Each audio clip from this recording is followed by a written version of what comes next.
Mulai hari ini, semua rekeningmu sudah kubekukan. Sekarang kamu miskin tak punya apa-apa lagi, kata suamiku, di meja makan. Biarkan saja sampah sepertinya memang pantas diperlakukan seperti itu, timpal ibu mertuaku. Mereka tertawa, memintaku bersujud. Aku hanya diam. Tapi 30 menit lagi, satu panggilan telepon dari bank akan membuat tawa mereka berubah menjadi jeritan histeris. Sebelum ceritanya dimulai, silahkan tulis di kolom komentar dari daerah mana saja teman-teman yang menonton cerita ini. Jangan lupa like dan subscribe agar channel ini bisa semakin berkembang dan bisa mempersembahkan cerita yang lebih menarik lagi. Udara di ruang makan terasa berat, begitu kental dengan ketegangan hingga rasanya bisa dipotong dengan pisau. Padahal, semua tampak sempurna di permukaan. Meja kayu jati solid yang panjang berkilauan di bawah cahaya lampu kristal mewah. Piring-piring porselen mahal tertata rapi, dihiasi hidangan ala restoran bintang 5. Aroma steak panggang berpadu dengan wangi samar bunga lili yang diletakkan di tengah meja. Namun bagi Novita, semua kemewahan ini terasa seperti penjara yang dingin. Ia duduk tegak, mengenakan gamis sederhana berwarna kalem, dengan hijab yang membingkai wajahnya dengan rapi. Kontras yang mencolok dengan dua orang di hadapannya. Di seberang meja, Ghani, suaminya, duduk seperti raja di singgasananya. Ia mengenakan kemeja sutra mahal yang kancing atasnya sengaja dibuka, memamerkan jam tangan mewah yang harganya bisa membeli sebuah rumah sederhana. Di sampingnya, Ibu Hilda, ibu mertuanya, bergelimang perhiasan.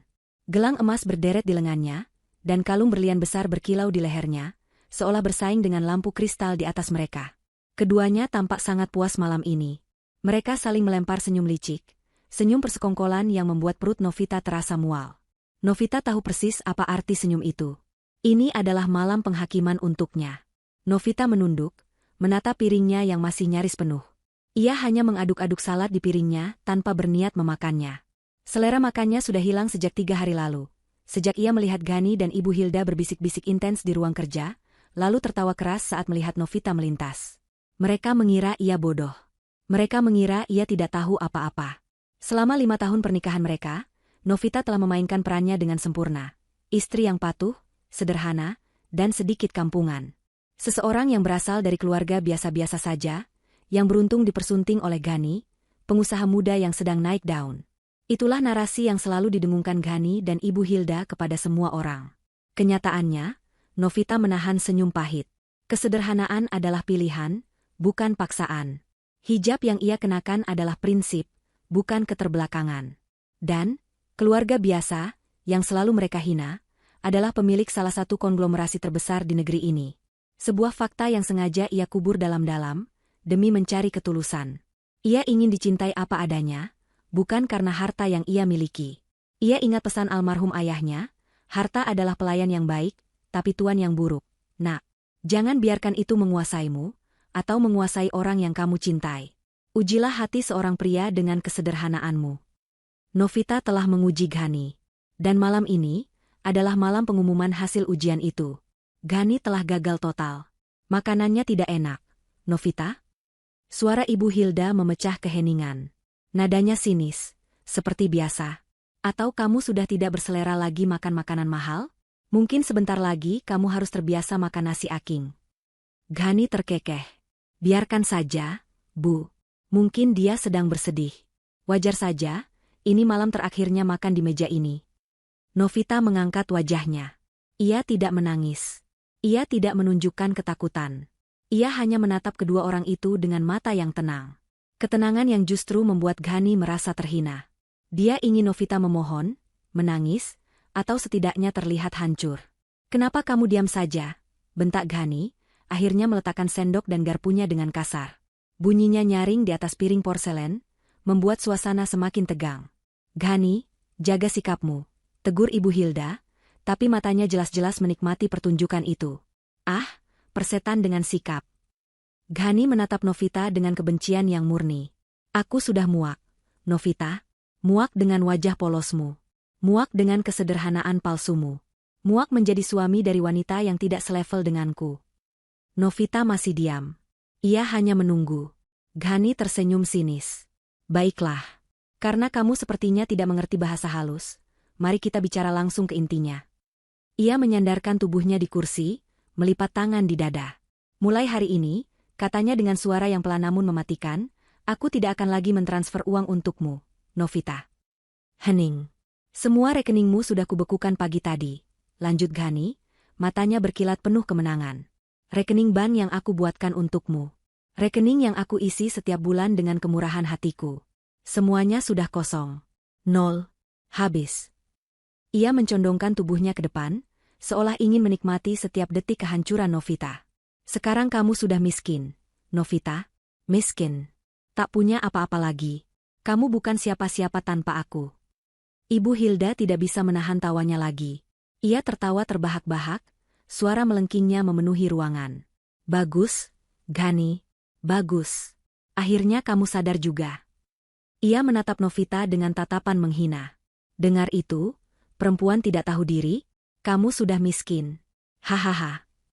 Lalu, Ibu Hilda menambahkan dengan nada penuh racun, biarkan saja sampah sepertinya memang pantas diperlakukan seperti itu. Seharusnya dari dulu kamu usir dia, Ghani. Dia hanya beban di keluarga kita. Memalukan. Lihat saja penampilannya, seperti gembel berhijab. Novita merasakan jantungnya berdebar, bukan karena takut, tapi karena marah. Hinaan tentang dirinya bisa ia tahan. Tapi hinaan yang membawa-bawa jilbabnya, prinsip hidupnya, adalah hal lain. Namun ia tetap menahan diri. Belum saatnya. Ghani, yang semakin mabuk oleh kekuasaannya sendiri, rupanya merasa penghinaan itu belum cukup. Ia ingin lebih. Ia ingin penghormatan mutlak. Lihat, katanya sambil menunjuk ke lantai marmer yang mengkilap di bawah kakinya. Sepatuku kotor. Ia menatap Novita. Tapi, aku ini masih punya sedikit belas kasihan. Mungkin, aku akan kuberi uang. Jeda sesaat, uang untuk ongkos pulang ke kampungmu jika kamu bersujud di kakiku. Ibu Hilda bertepuk tangan. Ide bagus, Ghani. Suruh dia bersujud. Suruh dia cium kakimu dan minta maaf karena sudah menumpang hidup. Ya, kata Ghani, senyumnya semakin lebar. Bersujudlah di kakiku, Novita. Cium sepatuku, dan akui bahwa kamu bukan apa-apa tanpaku. Maka, aku akan memberimu beberapa lembar uang receh. Ruangan kembali hening. Ghani dan Ibu Hilda menunggu. Mereka menunggu Novita pecah. Mereka menunggu air mata. Mereka menunggu raungan keputusasaan. Tapi Novita hanya diam. Ia tidak bergerak. Ia tidak menangis. Ia bahkan tidak terlihat marah. Ia hanya menatap lurus ke satu titik di dinding seberang, tepat di atas kepala Ghani. Di sana, sebuah jam dinding antik berdetak dengan tenang. Matanya melirik angka di jam itu. Pukul 8 malam lewat 29 menit. 1 menit lagi, batin Novita. Ghani mulai tidak sabar. Apa kamu tuli? Atau kamu sudah jadi patung? Aku bilang, sujud, teriaknya. Sudahlah, Ghani. Dia mungkin syok, kata Ibu Hilda, pura-pura prihatin. Syok karena tiba-tiba jadi gembel. Hahaha. Novita menarik napas pelan. Lalu, ia menatap jam itu lagi. Jarum panjangnya bergeser dengan anggun. Pukul 8 malam lewat 30 menit. Tepat waktu. Seolah diatur oleh takdir, tepat pada detik itu, ponsel Ghani yang tergeletak di meja berdering. Bukan getar. Bukan nada dering biasa. Ini adalah nada dering khusus yang ia pasang untuk panggilan-panggilan paling penting, nada dering yang berbunyi seperti trompet kemenangan. Ghani tersentak. Ibu Hilda berhenti tertawa. Ghani melirik ponselnya. Awalnya ia kesal karena ada yang mengganggu momen kemenangannya. Tapi kemudian, matanya terbelalak. Nama yang tertera di layar bukanlah nama sembarangan. Kepala Bank Sentral. Bacanya pelan, nyaris tak percaya. Ibu Hilda terkesiap. Bank Sentral? Ada apa mereka meneleponmu? Nak? Pasti karena bisnis besarmu. Ghani langsung menegakkan tubuhnya. Arogannya kembali dalam sekejap. Ini pasti berita baik. Mungkin proyek terbarunya disetujui. Ia berdeham, melirik Novita dengan tatapan, lihat ini aku orang penting. Ya, halo? Dengan Ghani di sini, katanya dengan suara yang dibuat berwibawa, mencoba mengabaikan getaran aneh di tangannya. Novita menunduk, menyembunyikan senyum tipis yang mulai terbit di bibirnya. Permainan dimulai. Ghani mendengarkan. Ekspresi angkuh di wajahnya perlahan luntur. Senyumnya kaku. Matanya mulai menunjukkan kebingungan. Maaf, apa maksud Anda? Hening sejenak saat ia mendengarkan suara di seberang sana. Ditarik, tanyanya, suaranya naik 1 oktav. Jaminan ditarik. Ghani mendengarkan lagi, dan wajahnya mulai berubah warna. Dari angkuh, menjadi bingung, lalu menjadi putih. Pucat pasi. Keringat dingin mulai mengalir di pelipisnya. Seluruh aset dibekukan, bisiknya, lebih kepada dirinya sendiri. Rumah ini, mobil, rekening. Tidak mungkin. Ia mencengkeram tepi meja. Bagaimana bisa? Bagaimana bisa jaminan utama dicabut? Teriaknya ke telepon. Seketika, dia menoleh ke arah Novita. Tatapannya bukan lagi tatapan penghinaan, melainkan tatapan teror murni. Ponsel itu terlepas dari genggaman Ghani. Benda mahal itu jatuh dengan bunyi gedebuk pelan di atas taplak meja yang tebal, namun di telinga Ghani dan Ibu Hilda, bunyinya seperti ledakan bom. Suara kecil dari seberang sana masih terdengar. Halo? Halo, Pak Ghani? Sebelum akhirnya panggilan itu terputus. Tapi Ghani tidak peduli. Dia tidak lagi melihat ponselnya. Matanya terpaku pada Novita, istrinya yang selama ini dia anggap bodoh, tidak berdaya, dan miskin. Ibu Hilda, yang tidak mengerti apa yang terjadi, mulai panik melihat reaksi putranya. Ghani? Ada apa? Nak? Apa yang mereka katakan? Kenapa wajahmu pucat sekali? Cecarnya, mengguncang-guncang lengan Ghani. Ghani tidak merespon ibunya. Dia masih menatap Novita. Napasnya memburu. Apa yang kamu lakukan? Desisnya. Suaranya serak, nyaris tak terdengar. Ini bukan lagi suara angkuh seorang raja yang baru saja menjatuhkan hukuman. Ini adalah suara ketakutan. Novita, untuk pertama kalinya malam itu, bergerak. Dia dengan tenang mengambil serbet di pangkuannya, dan dengan gerakan yang anggun, menyeka sudut bibirnya yang bahkan tidak kotor. Dia melipat serbet itu rapi, meletakkannya di samping piringnya yang masih utuh. Lalu, ia mengangkat wajahnya. Mata yang biasanya teduh dan sabar itu, kini menatap Ghani dengan tajam. Dingin. Menusuk. Aku? Tanyanya, suaranya terdengar jelas dan mantap di ruangan yang tiba-tiba senyap itu. Aku tidak melakukan apa-apa, Ghani. Jangan bohong, teriak Ghani, memukul meja dengan kepalan tangannya, membuat piring dan gelas berdentang. Panggilan itu. Pembekuan aset. Jaminan dicabut. Ini pasti perbuatanmu. Ibu Hilda akhirnya mengerti arah pembicaraan. Semua bencana ini terjadi tepat setelah Novita menatap jam. Perempuan sialan, jerit Ibu Hilda, berdiri dari kursinya dengan wajah memerah karena marah. Kamu pakai sihir, ya? Kamu guna-guna anak saya? Kamu. Tenang, Bu, sela Novita. Suaranya tetap tenang, namun mengandung otoritas yang membuat Ibu Hilda terdiam seketika. Tidak ada sihir di sini, hanya ada kebenaran. Novita berdiri dari kursinya. Posturnya tegak. Hijabnya yang rapi membingkai wajahnya yang tenang namun penuh kekuatan. Tiba-tiba, dia tidak lagi terlihat seperti istri sederhana yang teraniaya. Dia terlihat seperti seseorang yang memegang kendali. Kamu benar, kata Novita, menatap langsung ke mata Ghani yang ketakutan. Aku memang melakukan sesuatu. Aku hanya membuat satu panggilan telepon. Dia melirik jam dinding lagi. 46 menit yang lalu. Tepatnya, pukul 7:44. Panggilan ke siapa? Tanya Ghani gemetar. Kepada pengacaraku, jawab Novita. Ghani dan Ibu Hilda tertawa. Tawa yang terdengar histeris dan sumbang. Pengacara? Cibir Ibu Hilda. Pengacara gembel mana yang kamu mampu bayar? Kamu bahkan tidak punya uang sepeser pun. Kamu pikir pengacara bisa melawan Bank Sentral? Tambah Ghani, mencoba mengumpulkan sisa-sisa keberaniannya, meskipun kakinya terasa lemas. Bukan pengacara biasa, Ghani, kata Novita. Dan bukan pengacara yang kamu kenal. Ini adalah pengacara utama dari firma hukum keluarga saya. Ghani mengerutkan kening. Keluarga kamu? Keluarga petani miskin di kampung itu? Novita tersenyum. Senyum tipis yang penuh dengan ironi dan belas kasihan. Kamu benar-benar percaya semua dongeng yang kamu ciptakan, ya? Kamu tidak pernah repot-repot mencari tahu siapa aku sebenarnya. Kamu hanya melihat apa yang ingin kamu lihat. Seorang wanita desa yang bodoh, yang bisa kamu injak-injak. Novita berjalan perlahan mendekati jendela besar, memandangi taman yang diterangi lampu. Taman yang perawatannya dia bayar. Panggilan telepon itu, lanjutnya, suaranya bergema di ruangan, adalah sebuah instruksi yang sangat sederhana. Sebuah kata sandi yang telah kami siapkan sejak lama. Kata sandi untuk fase akhir. Fase akhir apa? Bisik Ghani. Novita berbalik. Fase akhir dari sandiwara ini. Panggilan itu mengaktifkan perintah untuk menarik kembali jaminan atas semua aset yang kamu miliki. Jaminan apa? Ghani masih tidak mengerti. Perusahaan itu milikku. Aku yang membangunnya dari nol. Semua aset itu atas namaku. Atas namamu? Novita tertawa kecil. Benarkah? Mari kita segarkan ingatanmu, Ghani. 5 tahun lalu, saat kita bertemu, kamu siapa? Kamu seorang manajer menengah yang baru saja dipecat karena hampir membuat perusahaan tempatmu bekerja bangkrut. Kamu punya banyak utang. Proposal bisnismu ditolak oleh setiap bank dan investor. Wajah Ghani semakin pucat. Itu adalah masa lalu kelam yang selalu dia coba hapus.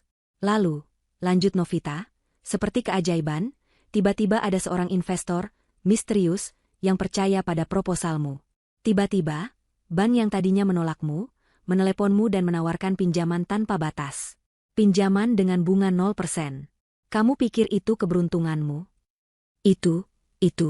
Tuan Surya Praja. Gagap Ghani, menyebut nama investor misteriusnya. Tidak ada Tuan Surya Praja, kata Novita tegas. Itu hanya nama fiktif yang dibuat oleh tim pengacaraku. Perusahaan cangkang yang didirikan untuk satu tujuan, mendanai kamu. Novita berjalan mendekati Ghani, yang kini terduduk lemas di kursinya. Dia berhenti tepat di depan suaminya. Investor misterius itu, katanya pelan, adalah aku. Ibu Hilda ternganga. Mulutnya terbuka lebar, tapi tidak ada suara yang keluar. Tidak mungkin. Bisik Ghani. Kamu miskin. Kamu. Aku yang membiayai perusahaanmu, potong Novita. Aku yang membeli gedung kantor itu. Aku yang membayar gajimu, yang kamu gunakan untuk membeli jam tangan mahal itu, dan mobil sportmu, dan semua perhiasan yang dipakai ibumu. Novita menatap Ibu Hilda, yang langsung gemetar dan tanpa sadar memegangi kalung berliannya. Ya, Bu Hilda. Perhiasan yang ibu pakai itu, yang selalu ibu pamerkan, itu dibeli dengan uangku. Dan, jaminan utama, yang baru saja dicabut oleh Bank Sentral.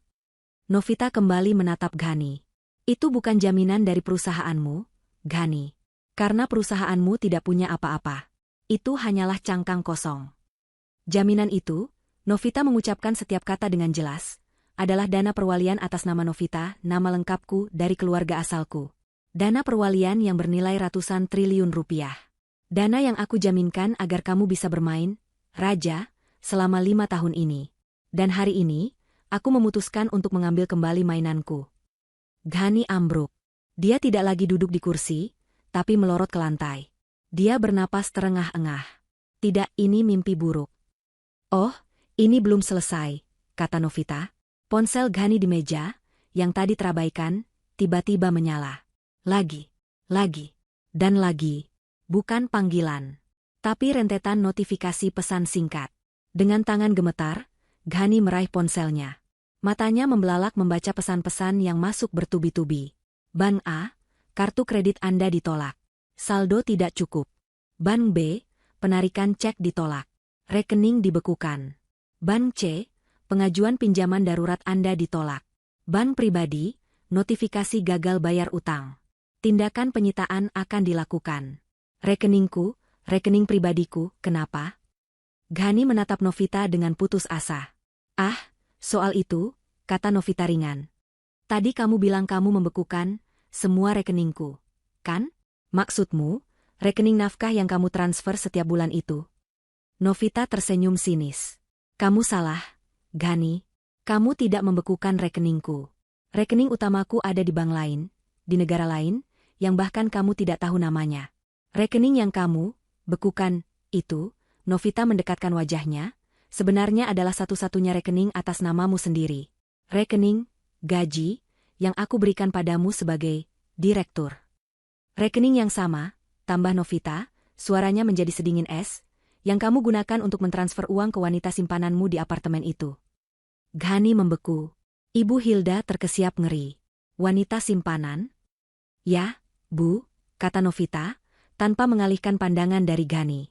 Putra kesayangan ibu ini, yang begitu sukses dan hebat, ternyata juga seorang penipu dan pengkhianat. Dia berencana meninggalkan aku setelah mengambil semua hartaku. Dia tidak tahu, dia hanya mengambil umpan yang aku berikan. Dan sekarang, kata Novita, rekening itu sudah dibekukan oleh bank. Bukan olehku. Tapi karena datamu sudah ditandai merah oleh bank sentral. Kamu baru saja masuk daftar hitam perbankan. Kamu gagal bayar utang di mana-mana. Ghani menatap layar ponselnya yang kini mati. Kosong. Seperti masa depannya. Jadi aku. Ya, Novita menegaskan, seolah sedang menutup sebuah buku. Kamu tidak hanya kehilangan perusahaan. Kamu tidak hanya kehilangan rumah ini. Kamu tidak hanya kehilangan mobilmu. Kamu, Ghani, Novita menatap tajam pria yang kini gemetar di lantai. Secara pribadi, sekarang bangkrut total. Kamu tidak punya apa-apa. Selamat, kata Novita. Sekarang kamu benar-benar miskin. Persis seperti yang kamu katakan padaku 30 menit yang lalu. Ghani tetap di lantai, tubuhnya merosot. Pria yang beberapa menit lalu begitu angkuh, kini terlihat seperti seonggok kain lap yang kotor. Kata-kata Novita, bangkrut total, terus terngiang di telinganya. Itu adalah vonis mati. Ibu Hilda, di sisi lain, bereaksi dengan cara yang berbeda. Setelah beberapa detik terdiam, matanya memerah. Ini bukan lagi kemarahan yang sombong, ini adalah kemarahan seekor hewan yang terluka. Penipu, jeritnya, suaranya melengking memecahkan kesunyian. Kamu menipu kami, perempuan licik. Kamu berpura-pura miskin. Kamu menjebak anakku. Ibu Hilda menerjang maju, tangannya yang penuh cincin terangkat, siap mencakar wajah Novita. Namun Novita tidak gentar. Dia bahkan tidak mundur selangkah pun. Dia hanya menatap ibu mertuanya dengan tatapan yang begitu dingin, hingga Ibu Hilda membeku di tempat. Menipu, ulang Novita. Siapa yang menipu siapa, Bu Hilda? Novita melangkah menjauh dari Ghani, memberi jarak antara dirinya dan dua orang yang telah menghancurkan hatinya. Mari kita bicara tentang kebenaran. Kebenaran yang selama ini kalian abaikan karena kesombongan kalian sendiri. Ia menarik napas panjang, bukan karena gugup, tapi karena ia akan membuka luka lama yang sengaja ia simpan rapat-rapat. 5,5 tahun yang lalu, Novita memulai ceritanya, suaranya tenang namun bergema, aku bertemu Ghani. Saat itu aku sedang mengurus proyek amal yayasan keluargaku di kota ini, menyamar sebagai relawan biasa. Aku sengaja melakukannya. Sejak ayahku meninggal, aku muak dengan pria yang mendekatiku hanya karena nama, Handoko Putri, di belakang namaku. Ghani mengangkat kepalanya sedikit. Nama itu, dia pernah mendengarnya, tapi dia tidak pernah menghubungkannya. Aku bertemu Ghani di sebuah kafe kecil, lanjut Novita. Dia baru saja dipecat. Dia terlihat frustrasi, putus asa, tapi dia juga punya ambisi yang meluap-luap. Dia menceritakan semua mimpinya padaku, wanita asing yang baru dikenalnya. Aku, Novita tersenyum pahit. Aku bodoh. Aku mengira ambisi itu murni. Aku mengira keputusasaan itu jujur. Aku jatuh cinta pada potensinya, pada pria yang kupercayai ada di dalam dirinya. Kami mulai dekat. Aku tidak pernah berbohong tentang diriku. Aku hanya tidak menceritakan semuanya.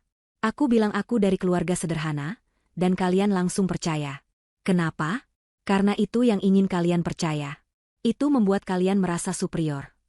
Novita menatap Ibu Hilda. Ibu ingat saat pertama kali Ghani membawaku ke rumah ibu? Rumah kontrakan kecil ibu saat itu. Ibu memandangku dari atas ke bawah. Cuma begini? Pakai jilbab? Kampungan sekali. Yakin kamu bisa mengimbangi Ghani? Itu kata-kata ibu. Ibu Hilda mundur selangkah, seolah tertampar oleh ingatannya sendiri. Aku menelan hinaan itu, kata Novita. Saat kami memutuskan menikah, aku meminta pernikahan yang sederhana. Kalian setuju, bukan karena kalian rendah hati, tapi karena kalian tidak punya uang untuk pesta mewah. Ibu mengeluh sepanjang acara. Memalukan, kata ibu. Menikah dengan gembel, pestanya juga seperti gembel. Lalu, tatapan Novita beralih ke Ghani, yang kini menatapnya dengan campuran ngeri dan secercah pemahaman yang terlambat. Karir, cemerlang MU dimulai. Setelah menikah, kamu mencoba membangun bisnis. Dan kamu gagal. Gagal total. Kamu ditipu rekan bisnismu. Utangmu menumpuk di mana-mana. Kamu pulang dalam keadaan mabuk, menangis seperti anak kecil. Kamu bilang kamu akan bunuh diri. Ghani memejamkan matanya, tidak ingin mengingat aib itu. Saat itulah aku melanggar prinsipku, bisik Novita. Aku tidak tahan melihatmu hancur. Aku ingin menyelamatkan suamiku. Aku ingin memberinya harga diri. Jadi, aku menciptakan Tuan Surya Praja, investor malaikat dari Singapura. Tidak. Bisik Ghani. Ya, Ghani. Itu aku. Melalui tim pengacaraku. Aku mendirikan perusahaan cangkang bernama PT Cahaya Mentari. Perusahaan itulah yang membeli 95% saham perusahaanmu, Ghani Jaya Perkasa.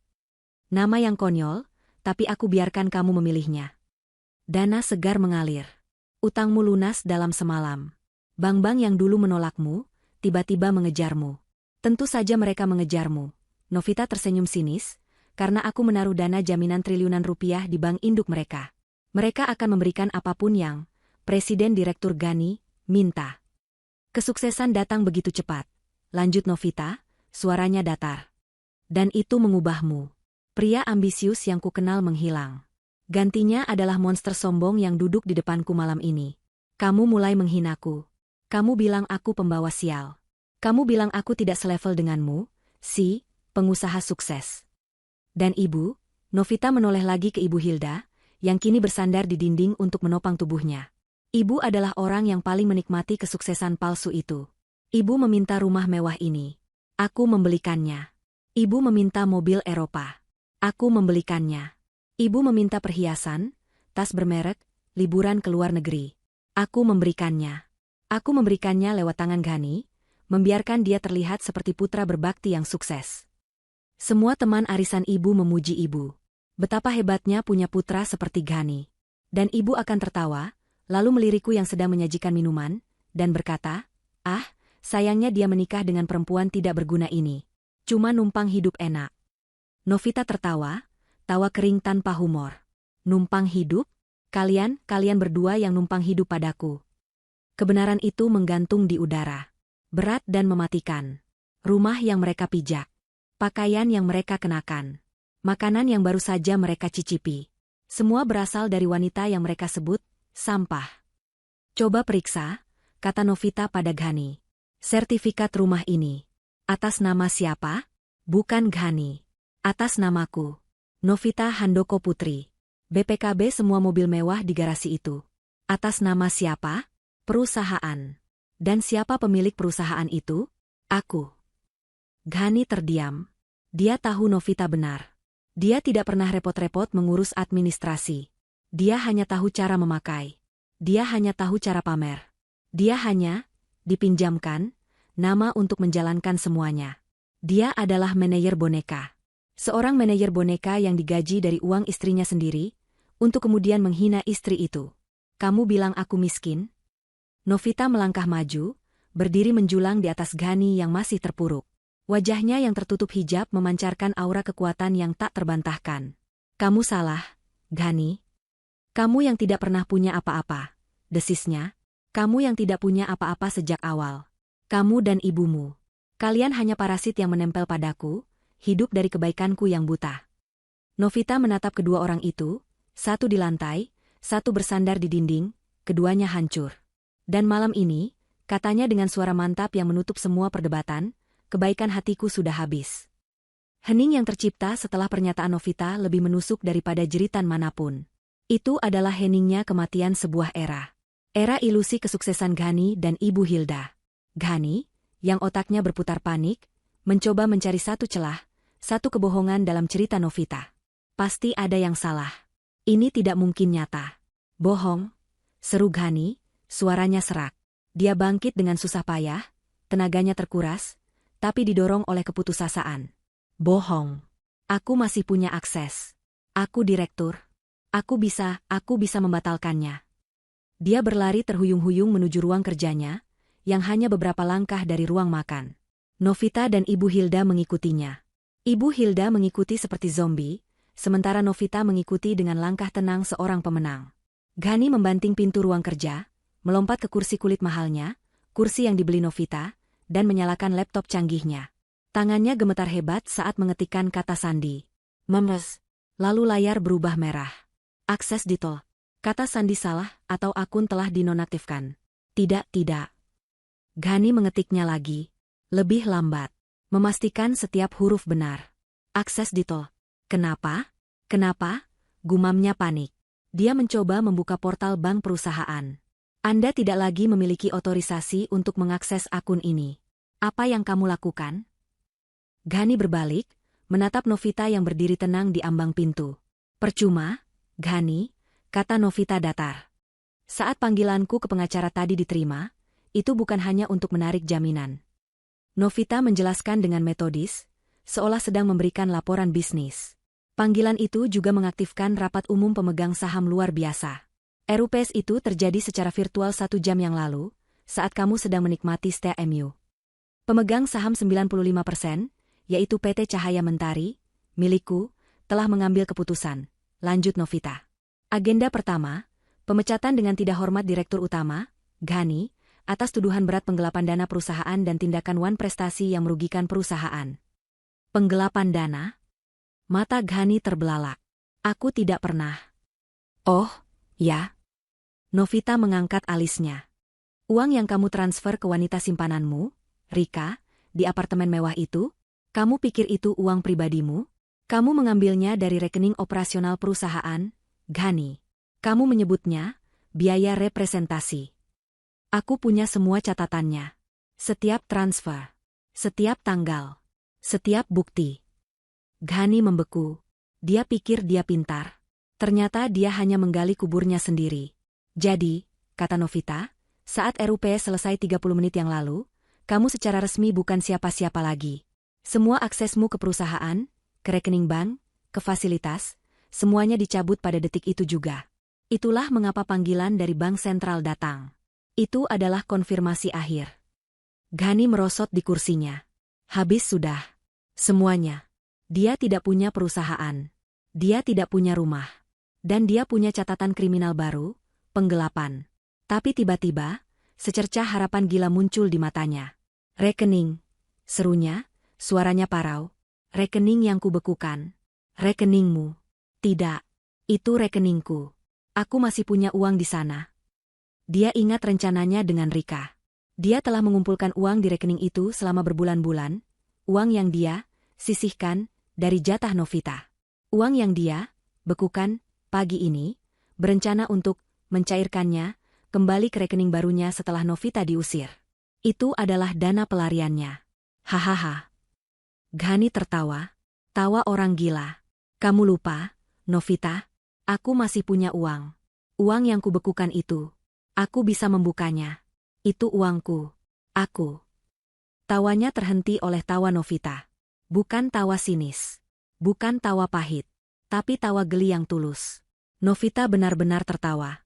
Ghani, katanya sambil menggelengkan kepala, seolah berbicara pada anak kecil yang bodoh. Itu bagian yang paling lucu dari semua ini. Kamu begitu sibuk merencanakan kehancuranku. Jelas Novita, kamu bahkan tidak sadar apa yang kamu lakukan. Rekening yang kamu bekukan pagi tadi, Novita menatapnya tajam, memang benar rekening yang aku buatkan untukmu. Yang aku sebut sebagai rekening nafkah. Tapi kamu salah. Itu bukan rekeningku. Itu rekening uang jajanmu. Kamu pikir aku sebodoh itu? Tanya Novita. Menaruh semua aset pribadiku di rekening bank lokal yang kamu tahu aksesnya? Rekening utamaku ada di Swiss, Ghani. Atas nama gadis almarhumah ibuku.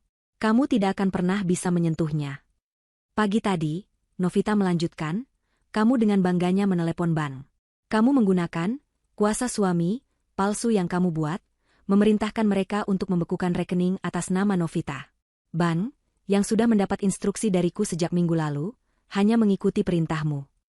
Tapi rekening yang kamu bekukan itu, Novita tersenyum lebar, adalah satu-satunya rekening tunai yang benar-benar kamu miliki, Ghani. Rekening, gaji, yang aku transfer setiap bulan. Dana pelarianmu. Uang untuk simpananmu. Kamu baru saja membekukan uangmu sendiri. Pemahaman itu menghantam Ghani seperti kereta barang. Dia yang melakukannya. Dia sendiri yang mengunci satu-satunya uang yang tersisa. Dengan kesombongannya sendiri. Selamat, Ghani, kata Novita. Kamu menghancurkan dirimu sendiri. Itu adalah pukulan terakhir. Ghani tidak berteriak. Dia tidak menangis. Dia hanya mengeluarkan suara rintihan pelan, seperti binatang yang sekarat. Dia ambruk ke meja, kepalanya terkulai di atas laptop yang kini tidak berguna. Ibu Hilda, yang menyaksikan semua ini, akhirnya bereaksi. Iblis, bisiknya. Kamu iblis berhijab. Kamu. Ting, tong. Bel pintu berbunyi. Suaranya jernih, tajam, dan sangat tidak pada tempatnya di tengah kehancuran itu. Ghani dan Ibu Hilda membeku. Siapa yang datang? Polisi? Penagih utang? Novita, sebaliknya, sama sekali tidak terkejut. Dia melirik arlojinya. Ah, tepat waktu. Seorang asisten rumah tangga, yang gajinya dibayar Novita dan tahu persis apa yang terjadi, berlari kecil membukakan pintu. Beberapa saat kemudian, 3 orang pria masuk ruang makan, lalu berjalan tegap menuju ruang kerja. 2 di antara mereka bertubuh tinggi besar, mengenakan seragam keamanan berwarna hitam, lengkap dengan ARPC. Wajah mereka datar tanpa ekspresi. Orang ketiga berjalan di antara mereka.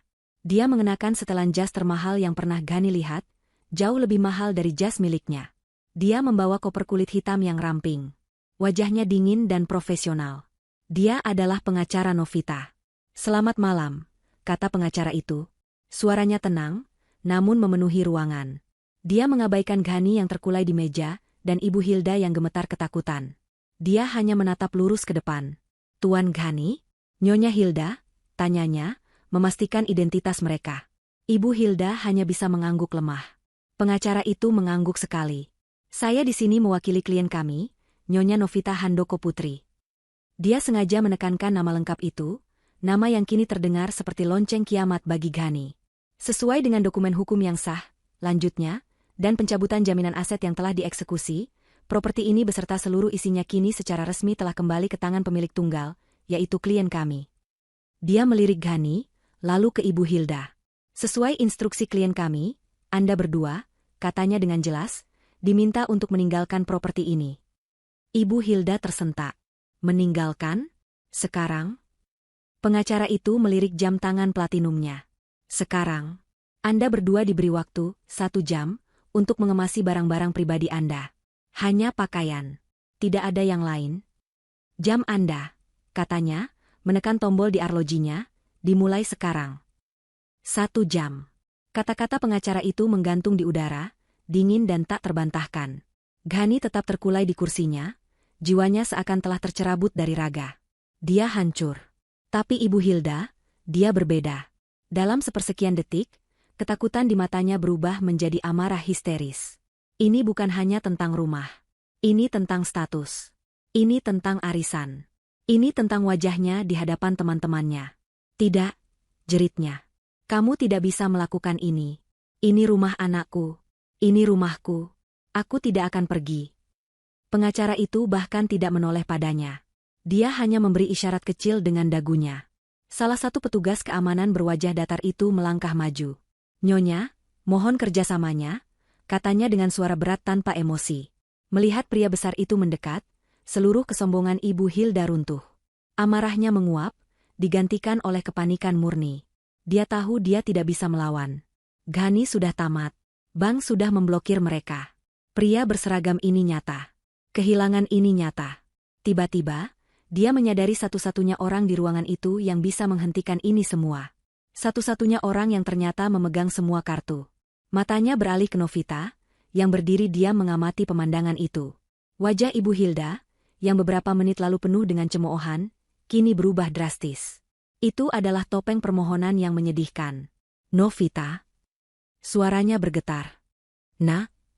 Kata, "Nak," itu terdengar sangat menjijikan keluar dari mulutnya. Ibu Hilda tersandung kakinya sendiri saat dia bergegas maju, melewati pengacara, melewati Ghani yang tak bergerak. Dia jatuh berlutut di depan Novita. Bukan sekadar berlutut. Dia bersujud. Tut. Lututnya yang rapuh menghantam lantai marmer dengan keras. "Novita sayang. Ibu mohon." Ibu Hilda menangis. Air mata sungguhan mengalir di pipinya yang dipenuhi riasan mahal.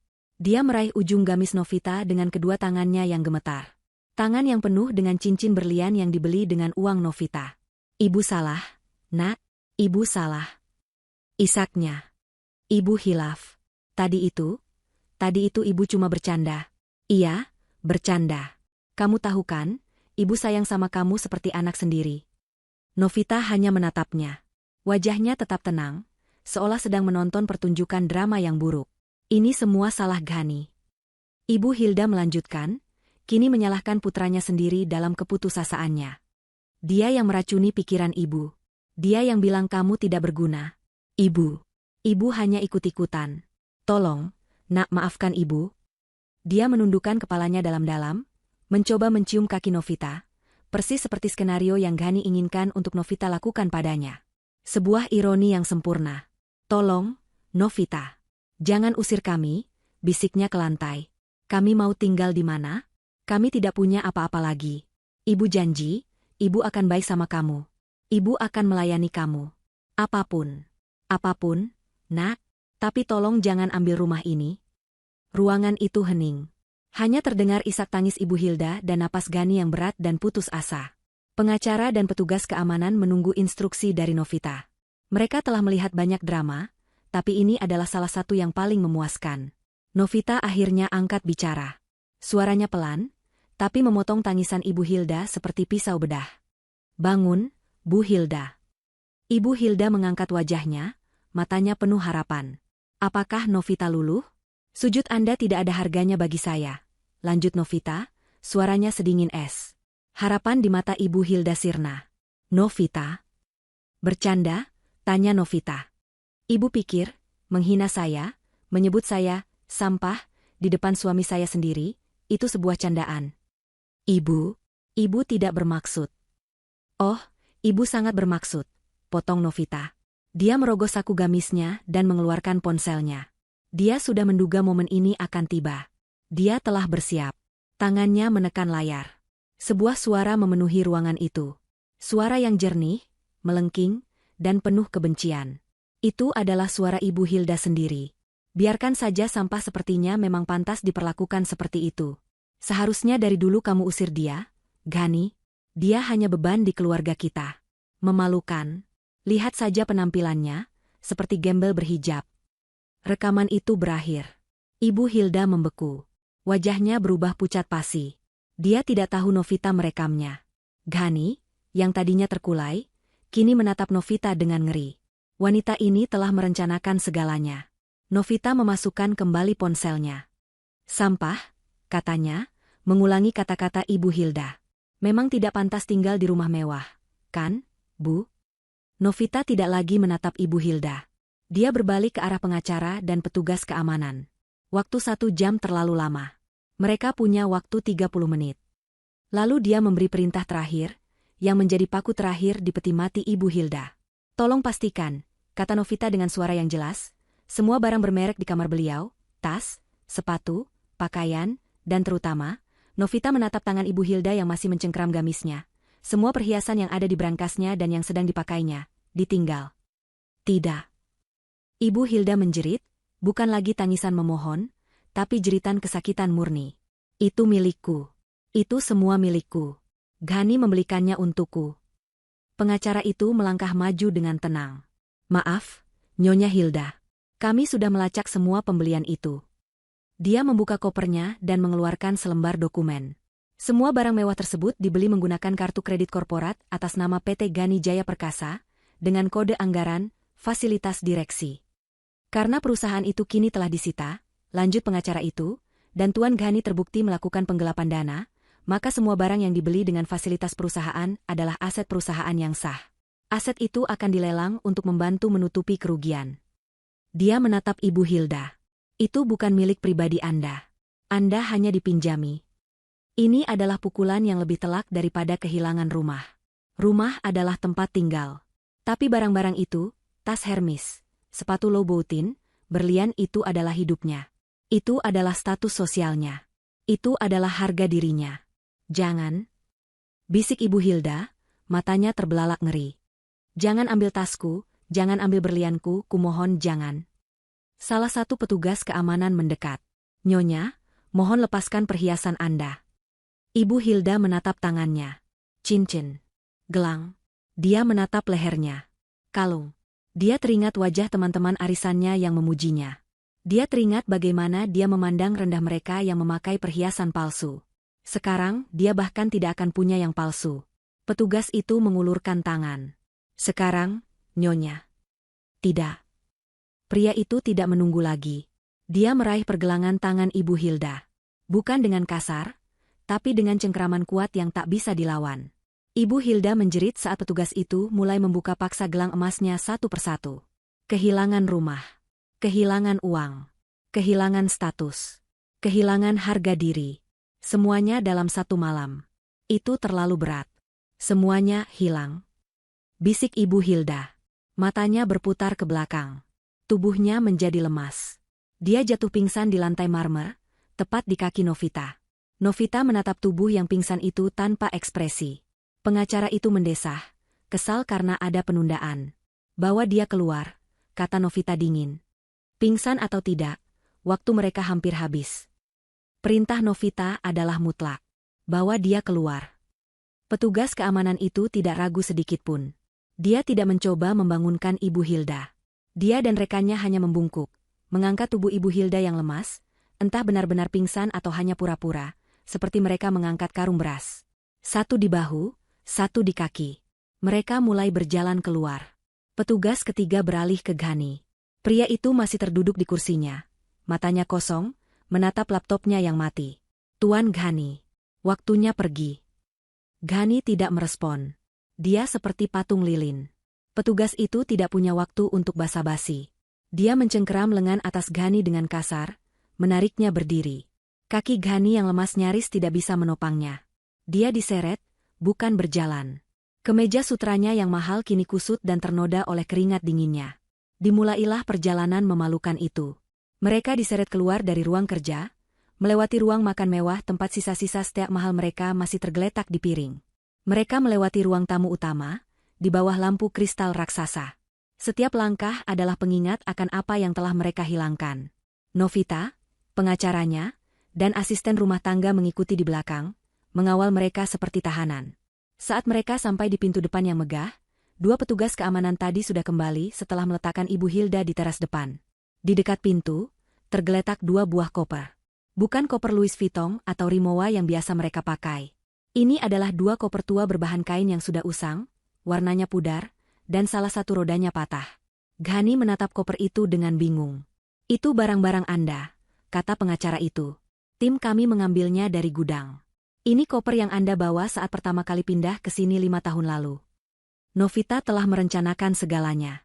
Dia tidak hanya mengambil kemewahan mereka, dia mengembalikan mereka ke titik nol. Ke identitas asli mereka.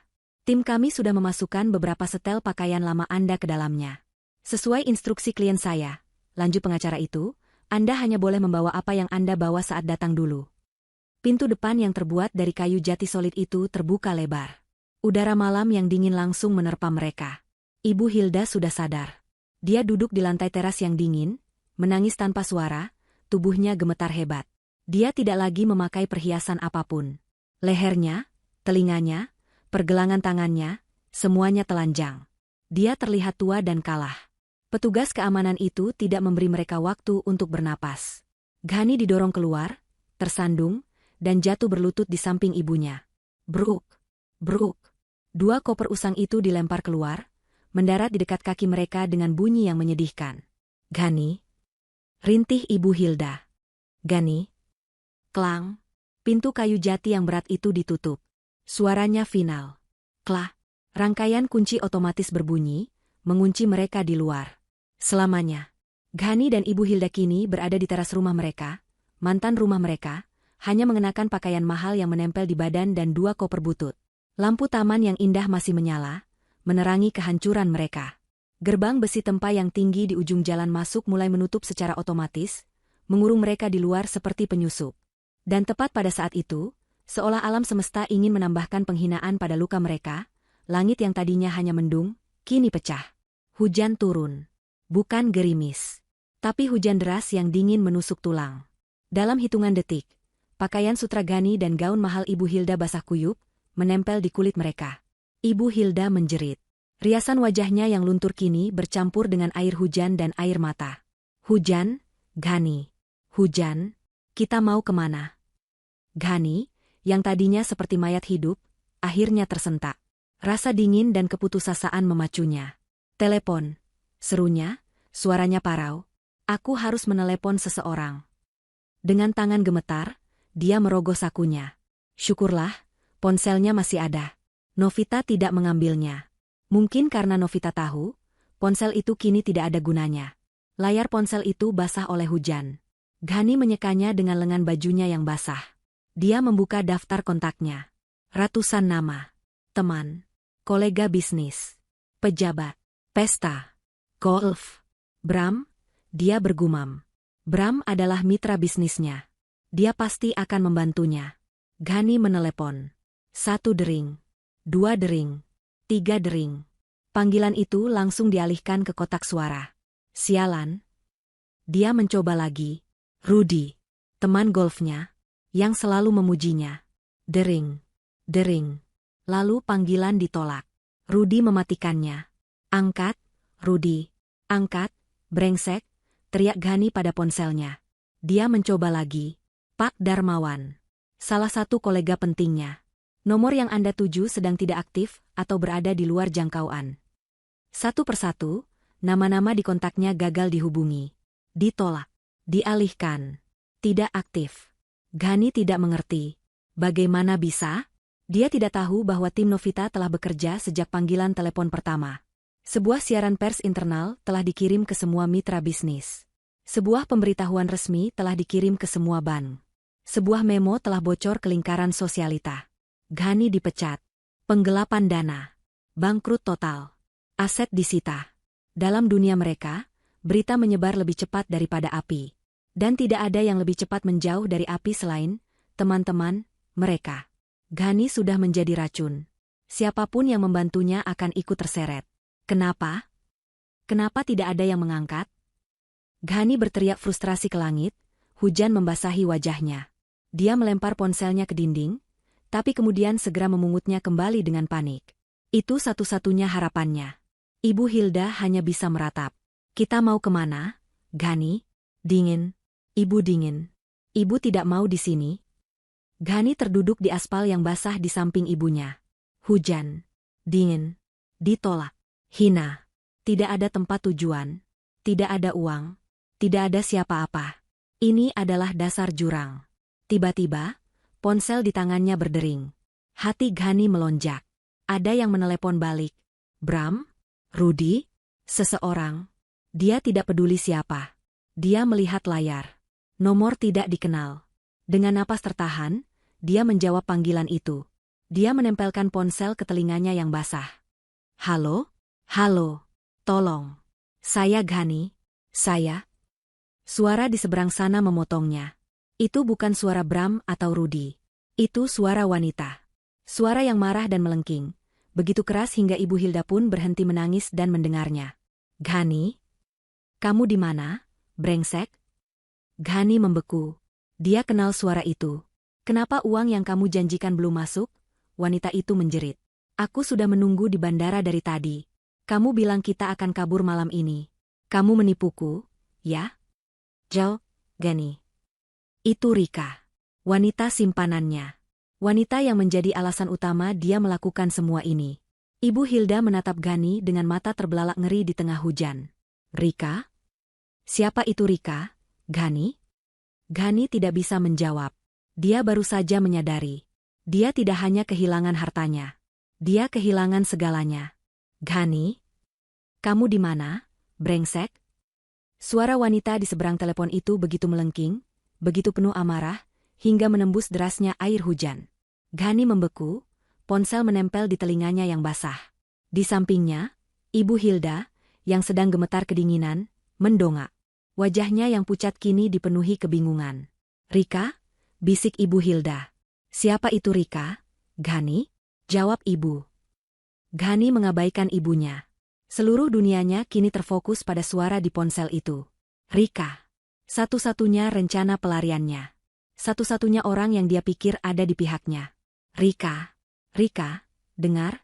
Ghani tergagap, mencoba melindungi ponsel dari hujan. Ada masalah. Rencananya harus ditunda. Tawa di seberang sana terdengar sinis dan kejam. Ditunda? Kamu bilang ditunda? Aku sudah di bandara, Ghani. Aku sudah check-in. Kamu bilang kita akan ke Paris malam ini. Kamu bilang kamu sudah menyiapkan segalanya. Kamu bilang istrimu yang bodoh itu sudah kamu usir. Iya, aku tahu, tapi... Tapi apa? jerit Rika. Uangnya, Ghani. Kenapa uang yang kamu janjikan belum masuk rekeningku? Kamu bilang pagi ini akan masuk.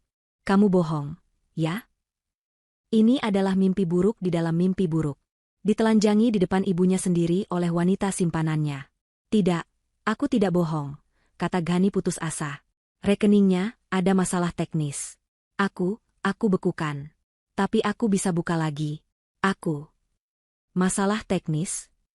Suara Rika tiba-tiba berubah menjadi dingin. Sangat dingin. Kamu masih mencoba membohongiku, Ghani? Bahkan sekarang? Apa maksudmu? Tanya Ghani, firasat buruk menusuk jantungnya. Kamu bangkrut, Ghani, desis Rika. Bangkrut? Total. Habis. Nol. Ghani merasa seolah paru-parunya berhenti bekerja. Bagaimana kamu tahu? Bagaimana aku tahu? Rika tertawa lagi, tawa yang menyakitkan. Karena istrimu. Istrimu yang bodoh, itu. Istrimu yang gembel berhijab, itu, seperti yang selalu kamu sebut. Jantung Ghani serasa diremas. Novita? Setengah jam yang lalu, jelas Rika, suaranya penuh racun, aku mendapat email. Bukan email biasa. Email dari firma hukum terkemuka. Judulnya, Pemberitahuan untuk pihak terkait dalam kasus penggelapan dana Tuan Ghani. Ghani terhuyung. Dia hampir jatuh. Tidak. Oh, ya, Ghani. Istrimu yang luar biasa itu mengirimiku semuanya. Dia tahu tentangku. Dia tahu segalanya. Dia mengirimiku salinan laporan bank. Dia mengirimiku bukti kalau perusahaanmu itu miliknya. Bukti kalau rumahmu itu miliknya. Bukti kalau kamu cuma parasit yang hidup dari uangnya. Rika mengambil napas, suaranya kini bergetar karena amarah. Dia bahkan mengirimiku bukti transfermu. Uang yang kamu kirim padaku, uang yang kamu sebut, uangmu, ternyata uang curian dari perusahaan istrimu. Kamu menjadikanku penadah, brengsek. Semuanya terungkap. Novita tidak hanya menghancurkannya. Dia memastikan Ghani tidak punya tempat untuk lari. Dia meracuni satu-satunya sumur yang Ghani siapkan. Novita telah mempermalukannya di depan wanita yang Ghani pikir akan memujanya. Rika, itu tidak seperti itu, dia bohong. Dalih Ghani, suaranya lemah. Dia bohong? Email itu berisi surat perintah penyitaan aset dari bank. Itu berisi surat pemecatanmu. Itu berisi salinan laporan polisi yang dia buat atas penggelapan danamu, jerit Rika. Kamu pikir aku bodoh, Ghani? Sama seperti kamu pikir istrimu bodoh? Hening sejenak. Ghani tidak bisa berkata apa-apa. Hujan serasa menampar wajahnya. Kamu tahu, kata Rika, suaranya kini pelan dan mematikan. Aku mau denganmu karena uangmu. Aku mau menahan semua bualanmu, menahan semua hinaanmu pada istrimu, karena kamu menjanjikanku kehidupan mewah. Aku mau ke Paris, bukan ke terminal bus. Kamu bukan hanya penipu, lanjut Rika. Kamu pecundang. Pecundang terbesar yang pernah aku temui. Kamu pikir aku mau sama gembel sepertimu? Kamu tidak punya uang. Kamu tidak punya apa-apa. Rika, tunggu. Jangan pernah hubungi aku lagi, dasar penipu. Clay. Panggilan itu berakhir. Ghani menatap layar ponselnya yang kini gelap. Kosong. Harapan terakhirnya telah padam. Rika tahu dia bangkrut. Rika meninggalkannya. Dia tidak punya apa-apa. Tidak punya istri. Tidak punya simpanan. Tidak punya uang. Tidak punya rumah. Dia kini sendirian di tengah hujan deras. Basah kuyup, hancur, dan dia tidak sendirian. Ada ibunya. Ibu Hilda berdiri, tubuhnya gemetar bukan hanya karena dingin, tapi karena amarah yang luar biasa. Dia telah mendengar semuanya. Setiap kata. Kabur ke Paris. Uang untuk Rika. Wanita simpanan. Jadi, desis Ibu Hilda, suaranya serak. Itu rencanamu? Ghani menatap ibunya, matanya kosong. Bu? Kamu mau kabur? Tanya Ibu Hilda, suaranya naik. Bukan hanya mengusir Novita, tapi kamu juga mau meninggalkan ibumu? Ghani tidak menjawab. Itu adalah kebenaran yang telak. Rencananya dengan Rika tidak pernah melibatkan ibunya. Jawab ibu, Ghani, teriak Ibu Hilda, tangannya yang kurus kini memukul-mukul dada Ghani. Kamu mau meninggalkan aku di sini?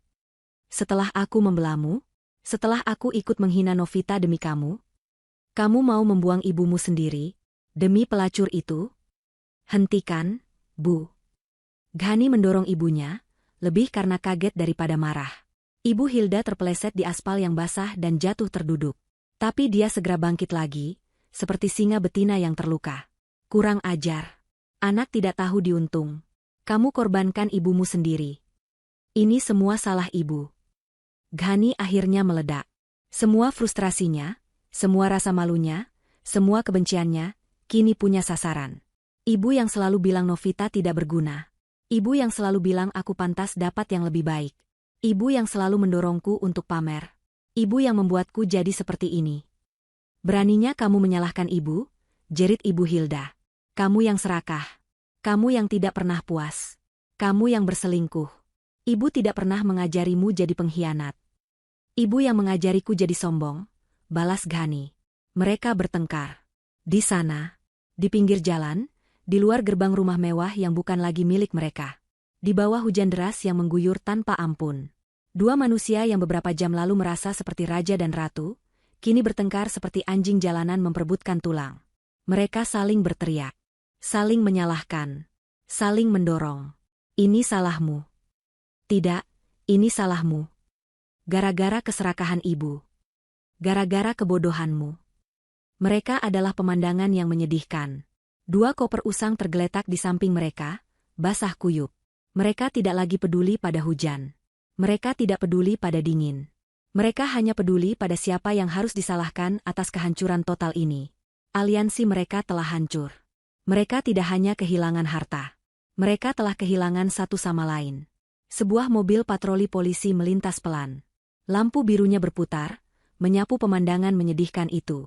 Petugas di dalamnya melihat sekilas. Dua orang gembel bertengkar di tengah hujan di depan gerbang orang kaya. Hal yang biasa. Petugas itu tidak berhenti. Dia hanya menambah kecepatan mobilnya, mengabaikan mereka. Bagi dunia, mereka kini tidak terlihat. Mereka hanyalah sampah yang terdampar, persis seperti sebutan yang Ibu Hilda berikan pada Novita. Beberapa minggu berlalu. Waktu tidak menyembuhkan luka mereka, waktu menggaraminya. Ghani dan Ibu Hilda tidak lagi berada di jalanan. Ghani, dengan sisa-sisa harga dirinya yang terakhir, berhasil menghubungi seorang sepupu jauh di kampung, berbohong tentang investasi gagal, dan meminjam sedikit uang. Cukup untuk menyewa sebuah tempat. Tempat itu adalah neraka. Bukan lagi rumah mewah dengan pilar-pilar tinggi. Ini adalah sebuah kamar kontrakan petak di gang sempit yang becek di pinggiran kota. Ukurannya 3 kali 4 meter. Hanya ada satu ruangan.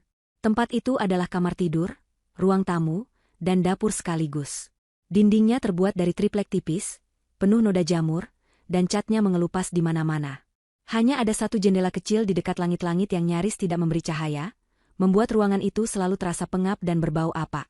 Kamar mandi? Tidak ada. Kamar mandi ada di luar, satu bilik kecil yang kotor dan bau, digunakan bersama oleh 10 keluarga lainnya. Setiap pagi, Ibu Hilda harus mengantre, berdesakan dengan buruh cuci dan kuli pasar, hanya untuk memakai toilet jongkok yang mampet. Ini adalah kehidupan baru mereka. Ini adalah dasar jurang. Bagi Ibu Hilda, ini adalah siksaan yang lebih buruk dari kematian. Dia, sang nyonya besar, kini tinggal di sarang tikus. Dia tidak bisa melakukan apa-apa. Dia tidak pernah mencuci piring seumur hidupnya. Dia tidak tahu cara menyalakan kompor sumbu. Dia hanya duduk di atas kasur kapuk tipis yang mereka beli, mengipasi dirinya dengan sepotong kardus, dan mengeluh. Panas, Ghani, rengeknya setiap jam. Panas sekali. Ibu tidak tahan. Baunya busuk. Kapan kita pindah dari sini? Diam, Bu, bentak Ghani. Kita tidak punya uang. Ini semua salahmu, balas Ibu Hilda. Kalau saja kamu tidak serakah. Kalau saja kamu tidak main perempuan. Pertengkaran itu menjadi musik latar kehidupan mereka. Mereka bertengkar setiap hari. Bertengkar saat bangun tidur. Bertengkar saat makan. Bertengkar saat mencoba tidur di tengah suara bising tetangga yang juga bertengkar di balik dinding triplek. Ibu Hilda yang dulu terawat kini terlihat mengerikan. Rambutnya yang biasa disasak tinggi di salon mahal, kini lepek dan berminyak. Dia tidak punya uang untuk cerambat. Kuku-kuku manikurnya yang cantik patah dan kotor. Pakaiannya, sisa-sisa pakaian lama dari koper bututnya, kini kusam karena dia tidak tahu cara mencucinya.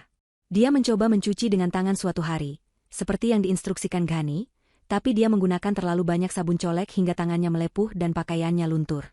Dia menangis histeris seharian. Sementara Ghani, dia dipaksa untuk bekerja. Tapi bekerja apa? Namanya sudah masuk daftar hitam perbankan. Gagal bayar. Dugaan penggelapan dana. Tidak ada satupun perusahaan kantoran yang mau menerimanya. CV-nya yang mentereng sebagai presiden direktur, kini menjadi bahan tertawaan. Itu semua palsu. Dia tidak punya keahlian. Dia tidak bisa mengoperasikan mesin. Dia tidak punya ijazah teknik. Satu-satunya keahliannya adalah memakai jas mahal dan membentak orang. Keahlian itu tidak laku di pasar tenaga kerja kasar. Setelah seminggu menganggur dan kehabisan uang pinjaman, keputusasaan memaksanya. Dia pergi ke pasar induk, tempat di mana tidak ada yang bertanya siapa Anda, selama Anda punya otot. Ghani, pria yang dulu mengendarai Maserati, kini menjadi kuli panggul. Pekerjaan itu menghancurkannya. Di hari pertama, tangannya yang halus langsung melepuh dan berdarah karena mengangkat karung-karung beras dan peti-peti sayuran. Punggungnya serasa mau patah.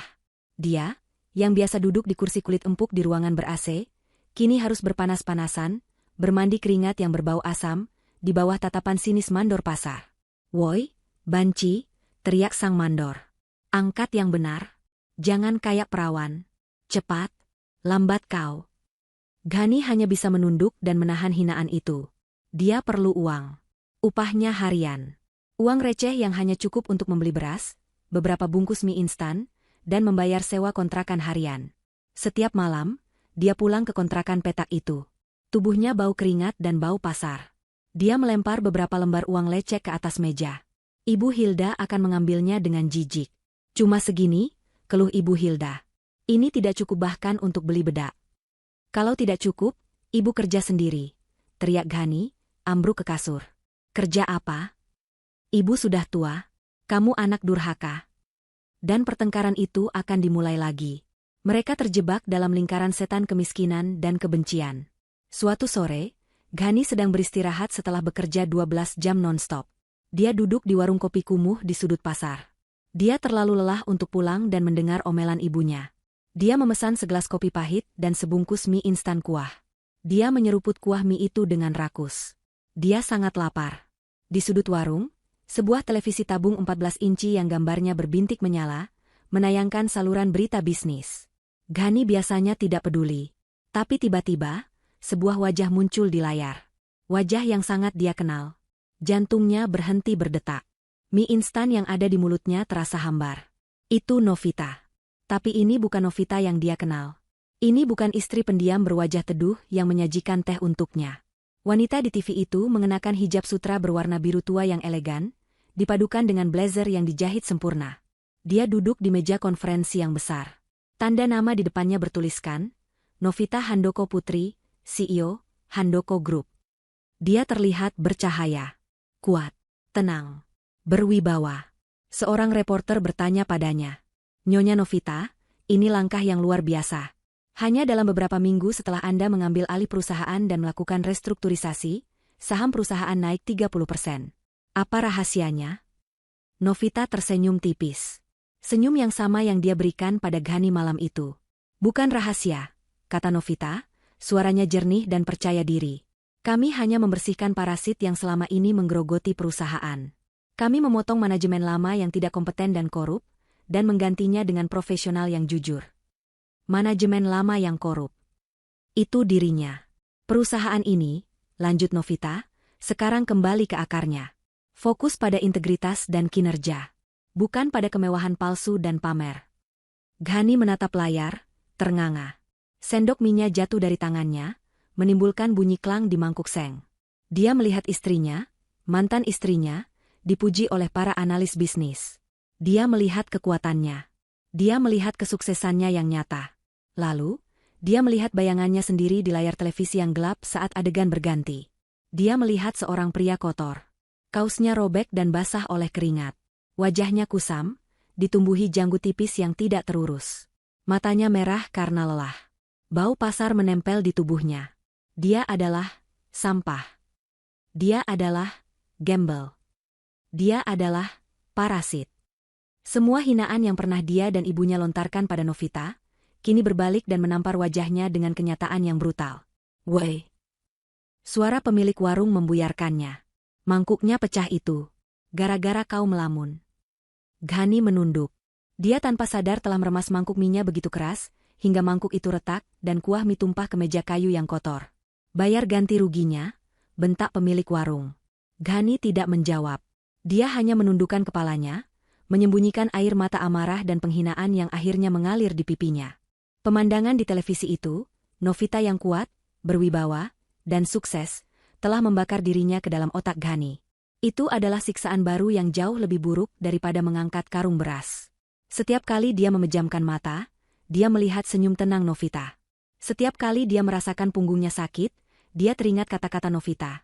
Parasit, manajemen korup. Gambaran itu menghantuinya. Dia dan ibunya kini hidup dalam kebencian yang sunyi. Mereka sudah kehabisan tenaga untuk bertengkar. Mereka hanya saling melempar tatapan benci di dalam kamar petak yang pengap itu. Ibu Hilda menghabiskan hari-harinya dengan bergumam sendiri, menyalahkan takdir, menyalahkan Ghani, menyalahkan dunia. Ghani menghabiskan hari-harinya dengan bekerja seperti budak. Tubuhnya hancur, harga dirinya lumat. Hingga suatu hari, keputusasaan itu mencapai puncaknya. Ghani tidak tahan lagi. Dia tidak tahan lagi bau pasar yang menempel di kulitnya. Dia tidak tahan lagi tidur di kasur kapuk yang bau apek. Dia tidak tahan lagi melihat bayangan Novita yang sukses di kepalanya. Harus ada jalan keluar. Hanya ada satu jalan keluar. Kita harus menemuinya, kata Ghani suatu malam. Suaranya serak, nyaris tak terdengar di antara suara jangkrik dan pertengkaran tetangga. Ibu Hilda, yang sedang mengipasi dirinya dengan kardus, berhenti. Menemui siapa? Setan itu? Novita, kata Ghani. Kita harus minta maaf. Ibu Hilda tertawa. Tawa kering yang menyakitkan. Minta maaf? Setelah semua ini, kamu pikir dia akan memaafkan kita? Dia iblis, Ghani. Dia menikmati ini. Kita tidak punya pilihan lain, bentak Ghani, bangkit dari duduknya. Ruangan sempit itu terasa semakin menyesakan. Lihat hidup kita, Bu. Lihat. Ini bukan hidup. Ini neraka. Kita memungut sisa makanan. Kita tidur dikelilingi tikus. Aku lebih baik mati daripada hidup seperti ini. Matanya menatap ibunya dengan putus asa. Kita akan memohon. Kita akan bersujud. Kita akan mencium kakinya jika perlu. Kita akan lakukan apapun. Apapun. Asal dia mau memberi kita sedikit belas kasihan. Sebuah kamar yang layak. Sedikit uang makan. Aku tidak minta kembali jadi kaya. Aku hanya tidak mau jadi gembel. Wajah Ibu Hilda berubah. Kesombongannya telah lama luntur, digantikan oleh realitas hidup yang keras. Dia menatap tangannya yang kapalan dan kotor. Dia ingat perhiasan berliannya. Dia ingat pelayan-pelayannya. Dia ingat rasa steak yang empuk. Ghani benar. Apapun lebih baik daripada ini. Baik, bisiknya. Kita akan bersujud. Kita akan memohon. Keesokan paginya, mereka mengumpulkan sisa uang terakhir mereka. Uang itu bahkan nyaris tidak cukup untuk ongkos bus sekali jalan ke pusat kota. Mereka tidak mandi, air bersih adalah kemewahan. Mereka hanya mencuci muka dan mengenakan pakaian terbaik mereka, yang sebenarnya adalah kaos kusam dan daster pudar yang bau keringat. Mereka naik bus kota, berdesakan dengan penumpang lain, bau badan mereka sendiri menambah aroma tak sedap di dalam bus. Setelah 1 jam perjalanan yang menyesakan, mereka tiba. Mereka berdiri di seberang jalan, menatap gedung pencakar langit yang menjulang gagah. Handoko Group. Tulisan itu berkilau di bawah sinar matahari pagi. Ini adalah dunia yang berbeda. Dunia yang dulu mereka injak, kini terasa begitu asing dan menakutkan. Mereka menyeberang jalan. Saat kaki mereka yang bersandal jepit menginjak pelataran marmer lobi yang berkilauan, semua mata tertuju pada mereka. Karyawan-karyawan berdasi dan berpenampilan necis menatap mereka dengan jijik. 2 orang petugas keamanan yang tegap dan berseragam rapi langsung mencegat mereka, bahkan sebelum mereka mencapai pintu putar. Maaf, Pak, Bu. Ada keperluan apa? Tanya salah satu petugas dengan nada tegas namun sopan. Matanya menilai penampilan mereka yang kumuh. Kami. Ghani menelan ludah. Kami mau bertemu Nyonya Novita. Petugas itu mengangkat alisnya.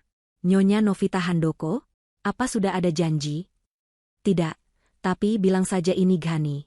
Dia kenal kami. Kami keluarganya, kata Ghani, suaranya gemetar. Petugas itu tersenyum tipis, senyum yang meremehkan. Keluarga? Nyonya Novita tidak punya keluarga yang terlihat seperti Anda. Maaf, Anda tidak bisa masuk tanpa janji. Silakan pergi. Petugas itu berbalik, menganggap urusan selesai.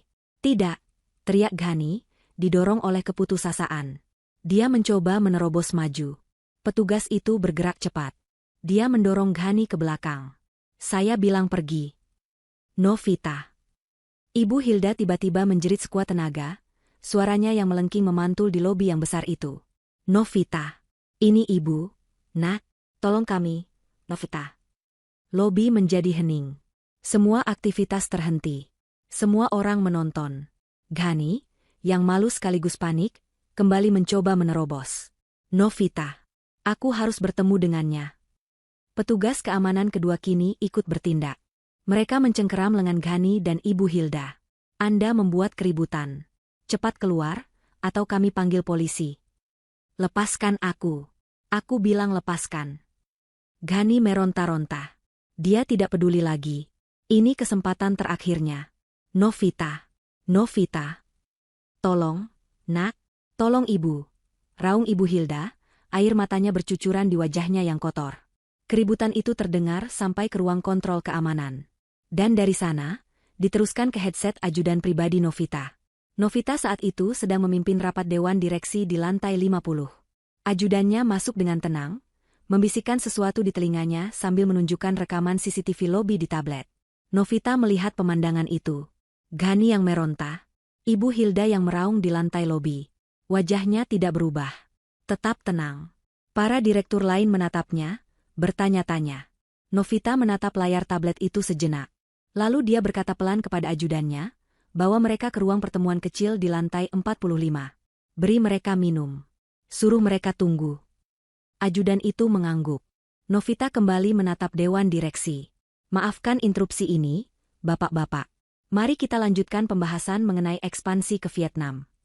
Ghani dan Ibu Hilda, yang sedang diseret keluar, tiba-tiba dihentikan. Petugas keamanan mendapat perintah baru. Ikut kami, kata mereka, nadanya kini dingin dan resmi. Mereka dibawa melewati lobi, di bawah tatapan semua orang, menuju lift pribadi. Jantung mereka berdebar kencang. Apakah ini berhasil? Apakah Novita akan menolong mereka? Mereka tidak dibawa ke kantor CEO yang mewah. Mereka dibawa ke sebuah ruangan kecil tanpa jendela di lantai 45. Dindingnya kelabu. Hanya ada satu meja dan 3 kursi. Ruangan itu dingin. Seorang sekretaris masuk, meletakkan 2 botol air mineral di meja, lalu keluar tanpa berkata apa-apa. Pintu ditutup. Klik. Mereka terkunci. Mereka menunggu. 1 jam. 2 jam. Mereka tidak berani minum air itu. Mereka hanya duduk gemetar. Akhirnya, pintu terbuka. Novita masuk. Kontras itu begitu menyakitkan. Ghani dan Ibu Hilda bau, kotor, dan kuyu.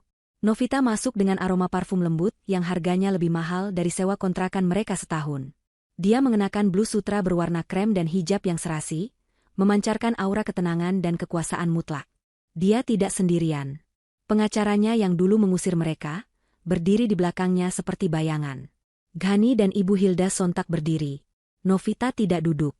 Dia hanya berdiri di dekat pintu, menatap mereka. Tatapan yang sama seperti malam itu. Tenang. Dingin. Tidak perlu menunggu lagi.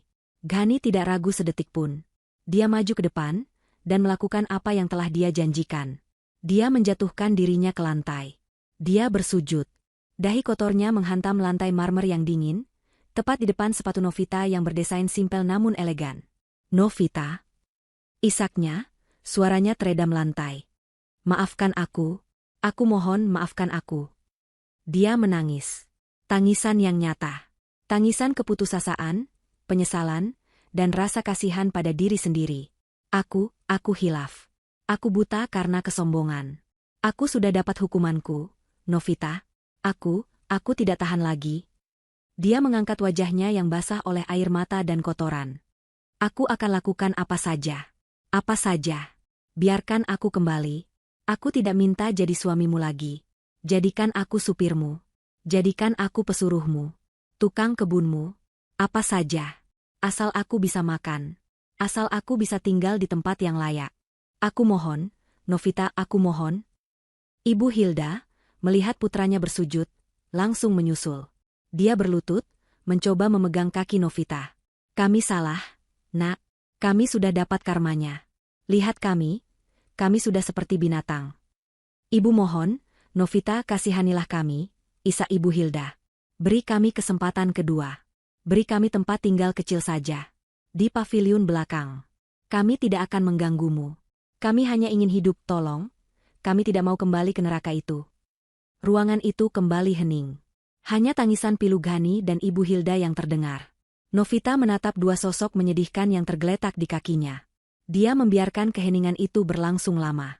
Sangat lama. Dia membiarkan mereka menggeliat dalam penghinaan mereka sendiri. Akhirnya, Novita berbicara. Suaranya tenang, datar, dan tanpa emosi. Dulu, katanya, di meja makan itu, kamu memintaku bersujud untuk mendapatkan uang receh, Ghani. Ghani mengangkat kepalanya. Matanya penuh harapan yang putus asa. Sekarang, lanjut Novita, kamu bersujud kepadaku untuk hal yang sama. Dia menatap Ghani, lalu beralih ke Ibu Hilda. Dia menatap mereka, benar-benar menatap mereka, untuk yang terakhir kalinya. Bedanya, kata Novita, suaranya sedikit mengeras. Dia mengabaikan mereka dan beralih ke pengacaranya. Surat perjanjian pesangonnya sudah siap? Pengacara itu mengangguk, menyerahkan sebuah map. Novita melemparkan map itu ke atas meja. Map itu mendarat dengan bunyi pelan. Itu, kata Novita. Itu adalah perjanjian cerai kita yang sudah sah, dan sebuah cek. Cek 1 kali. Ghani dan Ibu Hilda ternganga. Cek? Ghani merangkak, meraih map itu. Dia membukanya dengan tangan gemetar. Di dalamnya ada selembar cek. Tulisannya, 25 juta rupiah. Bagi mereka yang dulu kaya, itu uang receh. Tapi bagi mereka yang sekarang gembel, itu adalah harta karun. Itu uang pesangonmu, kata Novita. Gunakan itu untuk memulai hidup baru. Untuk pulang kampung. Untuk modal usaha kecil. Aku tidak peduli. Itu adalah uang terakhir yang pernah kalian lihat dariku. Novita, tapi kami? Ghani bingung. Dia mengharapkan lebih. Dia mengharapkan pengampunan, bukan uang pesangon. Ambil uang itu, kata Novita, suaranya kini setajam baja. Dan pergi. Jangan pernah tunjukkan wajah kalian lagi di depanku. Jangan pernah hubungi aku. Jangan pernah datang ke gedung ini lagi. Novita menekan tombol interkom di dinding. Keamanan, ke lantai 45. Novita, tunggu, seru Ghani, panik. Ini tidak cukup. Kami. Itu jauh lebih banyak daripada yang pantas kalian dapatkan, potong Novita. Pintu terbuka. 2 petugas keamanan yang sama di lobi tadi masuk. Tolong, kata Novita kepada mereka, antar Tuan Ghani dan Nyonya Hilda ini keluar. Lewat pintu belakang. Dan pastikan mereka tidak pernah bisa masuk ke gedung ini lagi. Selamanya. Novita, tidak. Jangan, teriak Ghani saat petugas keamanan mencengkeram lengannya. Iblis kau. Iblis. Ibu Hilda kembali menjerit, menyadari ini adalah akhir yang sesungguhnya. Ambil uangmu dan pergilah, kata Novita, membalikkan badannya. Dia tidak sudi melihat mereka lagi. Kamu akan menyesal, Novita. Kamu akan. Suara Ghani terputus saat pintu ditutup. Novita berjalan pelan menuju lift, pengacaranya mengikutinya. Di dalam lift yang sunyi, pengacaranya bertanya, Anda yakin, Nyonya? 25 juta? Setelah apa yang mereka lakukan? Novita menatap pantulan dirinya di dinding lift yang mengkilap. Wajahnya tenang. Itu bukan untuk mereka, katanya pelan. Itu untukku. Agar aku bisa tidur nyenyak. Tahu bahwa aku sudah memberi mereka kesempatan terakhir untuk berubah. Apa yang mereka lakukan dengan uang itu urusan mereka dengan Tuhan. Lift berdenting, terbuka di lantai 50. Novita melangkah keluar, kembali ke ruang rapat, kembali ke kehidupannya. Bab itu telah resmi ditutup. 1 tahun berlalu. Waktu telah menempa Novita menjadi sosok yang benar-benar baru. Di bawah kepemimpinannya sebagai CEO Handoko Group, perusahaan itu tidak hanya pulih, tetapi melesat bagaikan roket. Dia melakukan restrukturisasi besar-besaran. Semua kroni Ghani, para manajer korup yang hidup dari menjilat dan pamer kemewahan palsu, telah dibersihkan tanpa ampun. Dia menggantinya dengan tim profesional yang benar-benar bekerja berdasarkan kinerja dan integritas. Novita menjadi terkenal di dunia bisnis. Bukan karena kemewahannya, tetapi karena ketegasannya. Dia membuktikan bahwa seorang wanita berhijab, yang dulu diremehkan sebagai kampungan, bisa memimpin salah satu konglomerasi terbesar di negeri itu dengan tangan besi yang berbalut keanggunan. Dia menjadi inspirasi bukan lewat amal, tapi lewat aksi korporat. Dia dikenal berani mempromosikan para profesional wanita yang kompeten, banyak di antaranya juga berhijab, ke posisi-posisi puncak yang sebelumnya didominasi pria-pria sombong seperti Ghani.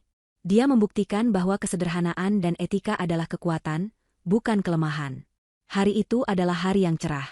Novita sedang dalam perjalanan menuju peresmian pabrik baru milik perusahaannya. Sebuah proyek ekspansi besar yang dia menangkan setelah mengalahkan 3 pesaing utama. Dia duduk dengan tenang di kursi belakang sedan mewahnya yang elegan. Bukan mobil sport mencolok yang norak, melainkan kendaraan yang mencerminkan statusnya. Tenang, kuat, dan berkelas. Sopirnya melaju dengan mulus, meninggalkan kawasan bisnis, menuju area industri di utara kota. Mobil berhenti di sebuah persimpangan lampu merah yang padat. Persimpangan ini terkenal macet dan kumuh. Terletak persis di sebelah pasar induk terbesar di kota. Bau busuk dari pasar samar-samar tercium bahkan di dalam mobil kedap suara itu. Novita, yang sedang meninjau dokumen di tabletnya, sedikit teralihkan oleh keributan hebat di luar jendela. Dia menoleh. Matanya menyipit, mencoba memfokuskan pandangan pada sumber keributan itu. Dan kemudian, dia melihatnya. Jantungnya tidak berdebar kencang. Tidak ada rasa kaget. Hanya ada rasa pengakuan yang dingin. Di sana, di bawah terik matahari yang menyengat, di antara debu jalanan dan lalat yang beterbangan, dia melihat seorang pria. Pria itu kurus kering. Kulitnya menghitam legam terbakar matahari. Dia hanya mengenakan kaos singlet yang sudah sobek dan kotor, serta celana pendek lusuh. Rambutnya gimbal tak terurus. Dia sedang mendorong gerobak besar yang penuh dengan karung-karung sampah sayuran. Dia adalah Ghani. Kini dia bekerja sebagai kuli panggul sekaligus pembersih sampah pasar. Lalu, Novita melihat sosok kedua. Seorang wanita tua duduk di atas tumpukan karung bekas di pinggir selokan yang kotor. Pakaiannya compang-camping dan kotor. Rambut putihnya yang tipis dan lepek mencuat kemana-mana. Wajahnya kusam, penuh keriput yang dilekati debu. Dia sedang sibuk mengais-ngais tumpukan sampah, memilah-milah botol plastik bekas dan sisa sayuran busuk untuk dikumpulkan. Itu adalah Ibu Hilda. Pertengkaran hebat itu terjadi di antara mereka berdua. Gerobak Ghani yang penuh sampah rupanya menyenggol karung yang sedang dipilah Ibu Hilda. "Mata kau di mana, bajingan?" jerit Ibu Hilda, suaranya serak dan kasar, seperti gagak. "Kau yang menghalangi jalan, perempuan tua gila," balas Ghani, suaranya parau karena debu dan kelelahan. Dia jelas tidak sadar, atau mungkin sudah tidak peduli lagi, bahwa dia sedang memaki ibunya sendiri. "Ini tempatku, wilayahku, pergi kau dari sini." Ibu Hilda melempar sebuah tomat busuk ke arah Ghani. Dasar pemulung tidak tahu diri. Ghani menggeram. Dia menendang salah satu karung Ibu Hilda, hingga isinya berhamburan ke jalan. Mereka saling berteriak, saling memaki, saling melempar sampah. Dua manusia itu kini bertengkar hebat. Bukan lagi memperebutkan rumah mewah atau berlian. Mereka bertengkar memperebutkan wilayah beberapa meter persegi di tumpukan sampah yang bau. Novita menyaksikan pemandangan itu. Dia ingat cek 25 juta rupiah yang dia berikan. Uang yang cukup untuk pulang kampung dan memulai hidup sederhana. Tapi jelas, uang itu tidak mereka gunakan dengan bijak. Uang itu pasti habis dalam sekejap untuk foya-foya sesaat, sebelum kesombongan dan kebodohan mereka menyeret mereka kembali ke dasar. Dan kali ini, dasarnya jauh lebih dalam. Tidak ada kebencian di hati Novita. Tidak ada kemarahan. Bahkan tidak ada rasa kasihan. Yang dia rasakan hanyalah kelegaan yang dalam. Sebuah rasa keadilan semesta yang sempurna. Ini adalah karma. Mereka tidak dihukum olehnya. Mereka dihukum oleh karakter mereka sendiri. Mereka telah menjadi persis seperti apa yang mereka sebutkan padanya dulu. Sampah. Tin. Klakson mobil di belakang menyadarkannya. Lampu telah berubah hijau. Novita berbalik, mengalihkan pandangannya dari pemandangan menyedihkan itu. Dia tidak perlu melihat lagi. Bab itu sudah selesai. "Jalan, Pak," katanya kepada sopirnya dengan suara tenang dan mantap. Mobil sedan mewah itu meluncur maju dengan mulus. Novita menekan tombol, dan kaca jendela yang kedap suara itu naik perlahan, menutup semua kebisingan, semua bau busuk, dan semua masa lalu. Dia kembali menatap tablet di pangkuannya, fokus pada rencana ekspansi pabrik barunya. Dia melaju pergi menuju masa depannya yang cerah, menuju kerajaan bisnisnya, dan tidak pernah sekalipun menoleh ke belakang.